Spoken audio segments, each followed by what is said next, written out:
tutorial. Unfortunately, I've been having driver problems, which has been messing with OBS, so I've been having to split my videos up, but we're going to continue on right where we left off. We just started the #1 engine. We're doing our oil pressure check, our fuel pressure check, checking our vacuum gauge, making sure that the suction is in the green, and that our generator for the #1 engine is on. Now we're going to repeat steps 12 through 19 for engine #2. So we'll do NTS, fill pump. We got a rise in fill pump, air start, ground start. Watching our ITT and watching our RPMs. We've got a light on the ignition overhead, so that's good. ITT's coming up.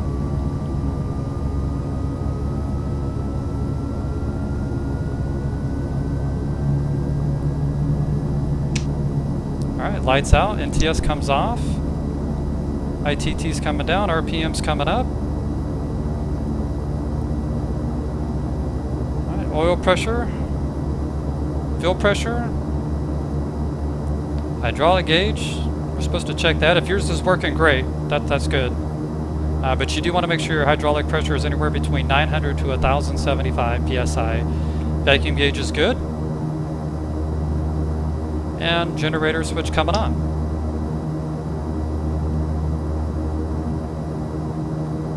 At this point we can go ahead and disconnect our auxiliary power unit, and once we do, the external power switch will automatically drop down to series. We don't have to do anything. Off.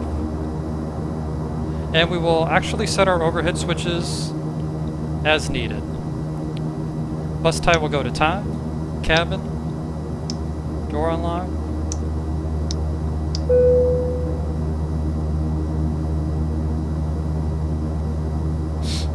Set our inverter 1, and radios 1 and 2 are actually slaved together. Autopilot, radio altitude, make sure our wipers are off, HP limit is off, engine override is normal, we don't need the landing lights, and we're checking the same on the left side.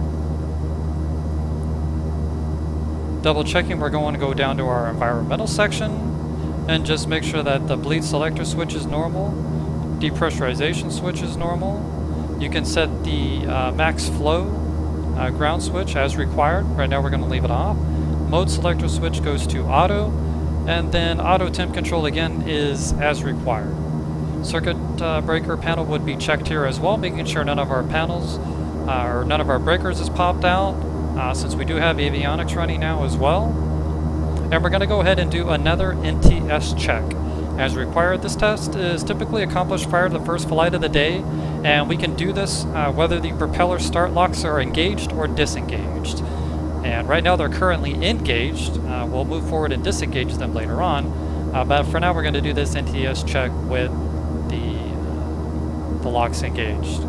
So flight will stay at idle, and our condition levers go to high. We want to depress the NTS, making sure the light doesn't come on for the left, for the right. Then I'm going to go ahead and bring down my condition levers.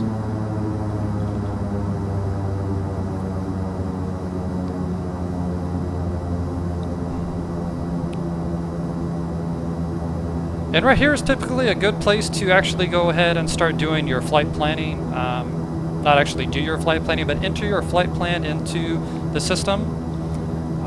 Like I said before, the Turbo Commander 690B does come with a Garmin. It does have a GNS 530. It has a Bendix King for secondary radio here for DME as well as ADF. And then we have the Avidyne E600 multifunction display, which unfortunately is absolutely useless. And this is where I think it would be a good idea for Carenado and their next update would be to take this thing out, get rid of it, put something here that is actually going to be more useful. Give us more gauges, maybe put in a 650, put in something that is actually going to be usable. Unfortunately, the weather map, the terrain is not available, the weather map is not available, so I don't understand really why they put this thing in here. I actually fooled myself when I first bought it thinking this thing was going to be fully functional, but in reality, if you had a fully functioning Avidyne E600 multifunction display unit, the plane itself, or actually that unit itself, would be worth $50. But unfortunately, this is actually not useful at all. So I would suggest taking it out and putting something else in. But that's why I think putting Reality XP's GTN 750 here would be perfect. You'll have better traffic control, you'll have better radar display, better terrain display. That's something I am going to be doing myself, is putting that in there, because I think it's going to be well worth it. The Garmin 327 is fully functional. You can do 12-hour, 24-hour, you can do your flight time, Zulu time, it'll show you the date. So it is a fully functional 327. It is ADS-B compatible, of course, as well. And I'm glad they put that in there. But at this point, like I said, this is a good time to come down and do all of your radios, enter your flight plan, and then we can actually move on to doing the before takeoff checklist. If you are going to be flying into known icing conditions, then go ahead and proceed with number 11. I'm in San Diego right now. It's 70 degrees, 325 days of the year, so I don't have to worry about that very much. So I'm not going to mess with any of the icing protection. So I am going to go ahead and do the propeller. I'm going to show you how to take the propeller locks off, and it's actually pretty simple. You'll want to walk through the steps a couple of times before you do it, but it's actually really not that bad. The only thing we need to do is take our condition levers. We're going to make sure we're above 85%. I'm going to keep them around 90, and that's fine. We want to take our power levers, and we want to go to ground idle, and we want to hold until the beta lights illuminate on the annunciator panel. We're going to go full reverse. Condition levers are going to come back. We're going to let go. We're going to take the power levers out of beta range, and then the beta lights, turn off, and then that's it. That's all you need to do in order to get out of beta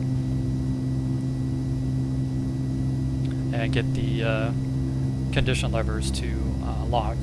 I'm sorry. If you want to lock them, it's basically the same thing, and it's going to be in reverse.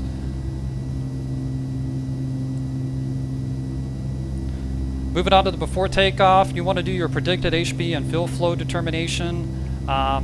It's actually pretty simple. On takeoff, you want to keep RPMs above 96%. You don't ever really want to drop below 96%. And then in the POH, it's recommended you climb at about 139 knots indicated, and then 1 knot less for every 1,000 feet above 5,000 feet. So it's 139 knots to 5,000 feet, and then 1 knot less for every 1,000 feet above 5,000 until you get to your desired altitude. This thing climbs like a rocket, it flies like a rocket. You can do well over 139 and climb just fine. So whatever you're comfortable with doing, that's perfectly fine. Moving on, you want to make sure that the flight controls are, of course, free and you have full travel. You want to make sure your trim tabs are set. Now you can set them up here manually on the overhead, and the gauge is actually located just to the right of the number 2 fuel, oil, and oil temperature gauge. And you want to make sure that your trim and your rudder is set at 0. Moving on, you want to make sure that your nav and your comm equipment is desired. You've got your flight plan model, you've got your frequencies locked in, you've got your transponder. Engine instruments, you want to double check and make sure those are good. Just pretty much pressures and temperatures. You want to make sure your max flow switch is still set to normal. Cabin altitude is going to be set to pretty much 1,000 feet above your destination field elevation or higher, depending on whichever is higher. Engine control frictions are set wherever you want them. You can have them on low, you can have them on high, it doesn't matter. You want to make sure prop sync is up. The flap control lever is either still in the neutral or red position. And now we want to do the horsepower limiting system check. Usually this test is done in intervals, and usually around approximately 10 hours every 10 flight hours. And it's very simple. All we have to do is condition levers go high. Want to advance the throttle until we have 100% RPM. Horsepower limiting switch is going to come to test, and what we're going to do is notice a drop in RPM. The beta light will illuminate, and then we go to off. Same thing for number 2.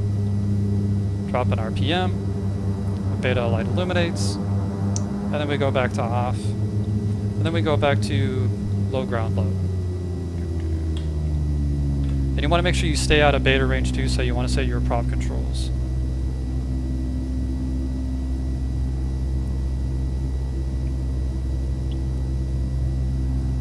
Moving on to the lineup, it's pretty easy. You're just going to set your ice protection as required before takeoff. Your power levers are going to be at ground idle. Your condition levers will come to high RPM. And before takeoff, you do want to set your engine overrides to on as required. Those will be extinguished after takeoff. And you want, at this point, you do want to make sure your beta lights are extinguished as well. Your engine instruments are checked, and you'll basically just take off after that.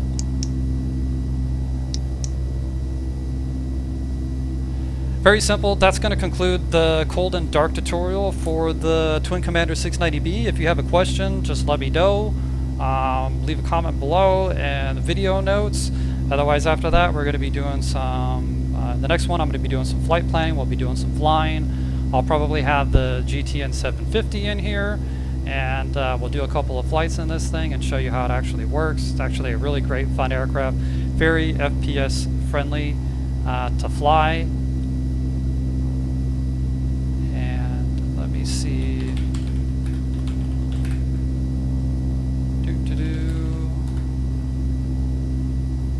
Let me look one more thing here.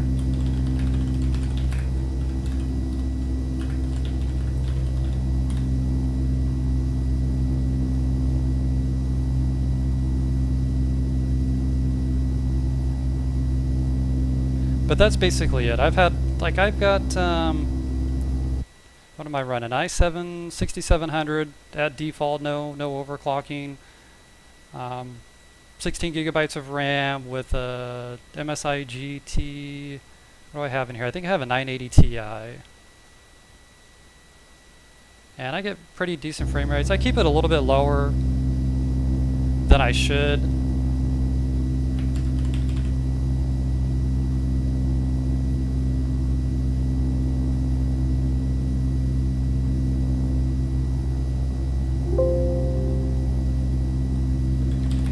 But it does actually get really decent frames.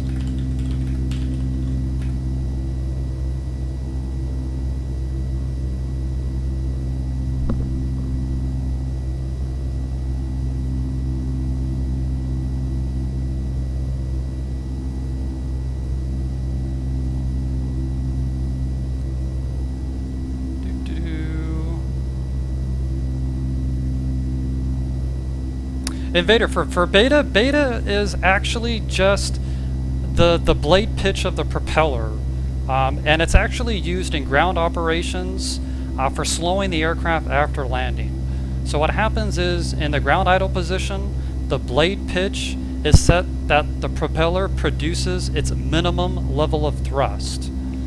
So being in beta ranges on the ground is okay, but when you definitely don't want to be in beta range when you're taking off, because the blade of that propeller, unfortunately, is not getting enough bite of the air, and you're not getting your full level of thrust.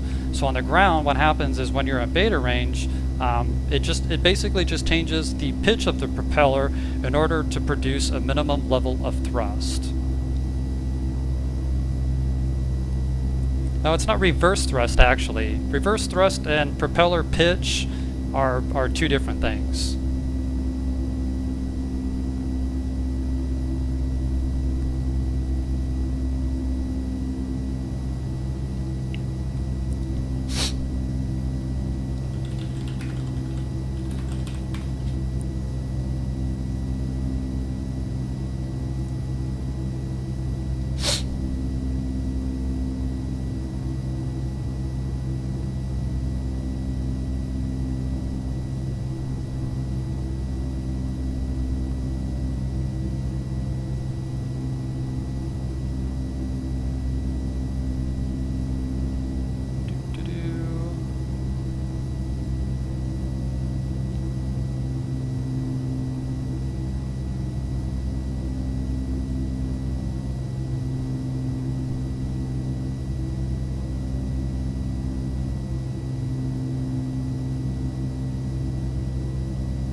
For the horsepower limit, let me see if I can find that. I think Carenado describes a little bit about what the horsepower limit is.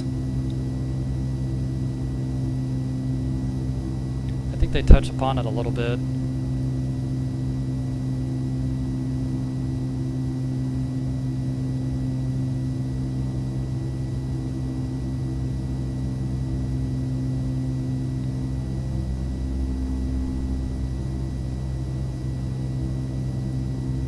Let me see if I can find it in here. I think they kind of discuss a little bit about what the horsepower. If it's not, I'll find out. I'll see if I can find out what it is.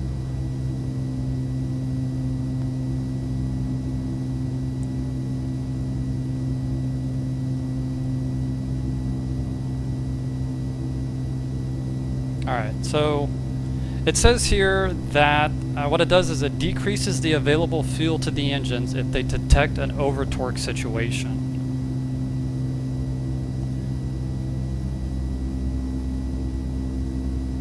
So I guess what it does is the limiters, they only limit the torque, they don't limit the temperature of the engine. So they want you to be full aware that it's still the pilot's responsibility in order to not exceed limits that will create an over-torque situation. And because it doesn't control the temperature, it's still the pilot's responsibility to maintain and watch the oil temperature as well of the aircraft.